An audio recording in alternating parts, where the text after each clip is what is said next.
বালের চাকরি করছি মারা কুকুরের মতন খালি তেরে লেবরেছে এই স্কুল থেকে ওই স্কুল করো না বালের চাকরি সেই মারা পাই আবার ফিরে আলো মারা আমার নতুন জুতা ফ্যানটা বাঁধা হলো মাস্টার কাছে ভালো করে ঠাপাইতে হবে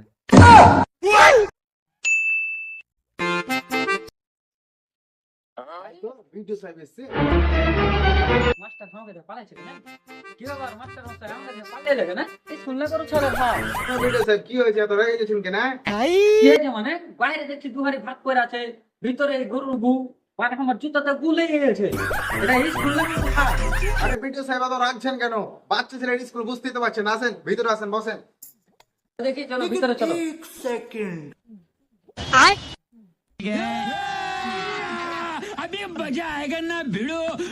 আচ্ছা, হে তেরি সব কিছু নোংরা মুংরা এখানে কি পড়াশোনা হয়েছে হ্যাঁ এই, চাকরি খেলবো কি খাবেন মানে?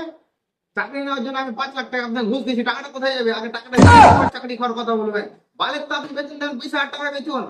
চলেন ऐसा मत करो मेरी जान। চলেন বাচ্চাদেরকে কি পড়াশোনা করাচ্ছেন চলেন দেখাবেন আমি তো বই পড়াচ্ছি। কি বই পড়াচ্ছ এটা তো আমি জানি কিন্তু বইয়ের মধ্যে কি পড়াচ্ছ ঠিক আছে চলেন তাহলে বোর্ডে দেখাই। এই তো স্যার এই সব পড়াচ্ছি আমরা, দেখে নেন। এগুলো সব কি পড়াচ্ছ গোল গোল প্লেট মতো আপনি বোর্ডে দেখতে পান না কি লেখা আছে? পড়ে নিন নিজে। বলে কি পড়াচ্ছ গোল গোল জিলাপির মতন ব্যাগ হলে বাংলা পড়াবে স্যার 20,000 টাকার বেতন আছে, কি ভালো করে পড়াবো? ঠিক আছে বাংলাতে লেখা দেখাও কেমন পারো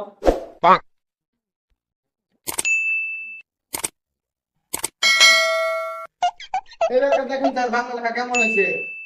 এ কি লেখা তুমি এগুলা বাংলা লেখা এবার তো চাকরি খেয়ে নিও হ্যাঁ, তোর বালের চাকরি করবোই না আমি। তোকে যে 5 লাখ টাকা ঘুষ দিয়েছিল ওটা দিয়ে আমাকে এখনই। হ্যাঁ? বালের চাকরি।